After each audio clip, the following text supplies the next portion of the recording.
राष्ट्रपति जी, आपसे मिलकर के बहुत खुशी हो रही है और पिछले वर्ष हम वाशिंगटन में मिले थे।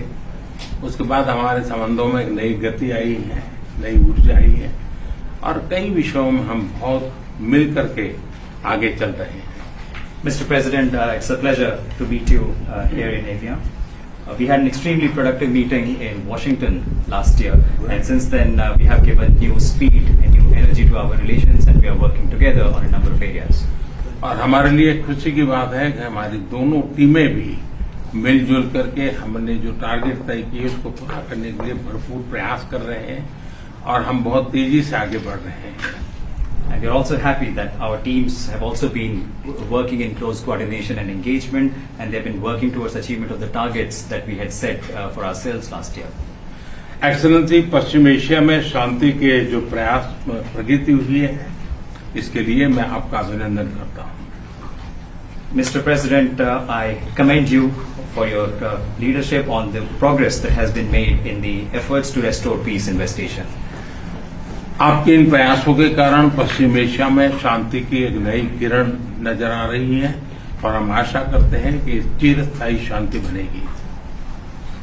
Thanks to your efforts, Mr. President, new hope for peace and stability in the region has been rekindled, and I'm confident that this will lead to a long-standing peace in the region. Excellency, आप और हम सभी इस बात से सहमत हैं कि हॉर्मुज का खुला रहना एक वैश्विक अर्थव्यवस्था के लिए बहुत ही अनिवार्य है। Mr. President, you and I agree that keeping the Strait of Hormuz open is vital for the global economy. Excellency, हम हमेशा कहते रहे हैं कि फ्रीडम ऑफ नेविगेशन सुनिश्चित होना चाहिए और इस पर हम सब ने मिलकर के बल देना चाहिए। India has consistently emphasized the importance of ensuring freedom of navigation, and we should work together and place a particular emphasis on that. Excellency, आप जानते हैं कि मैरीटाइम ट्रेड की दुनिया में भारत के लाखों सी फेरर आज दुनिया के अलग अलग समुद्र में अपनी सेवाएं दे रहे हैं, विश्व की प्रगति में बहुत बड़ा योगदान दे रहे हैं और मैं समझता हूं कि उनकी सुरक्षा भी उतना ही महत्वपूर्ण है।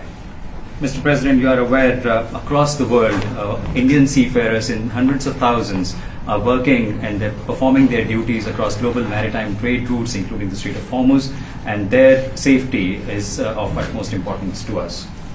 एक्सेलेंसी, समझौते के लिए शांति के प्रयासों में आपने भरपूर प्रयास किया है। मुझे पूरा विश्वास है कि समझौते में सीफेरर की सुरक्षा भी सुनिश्चित होगी और उसको प्राथमिकता मिलेगी।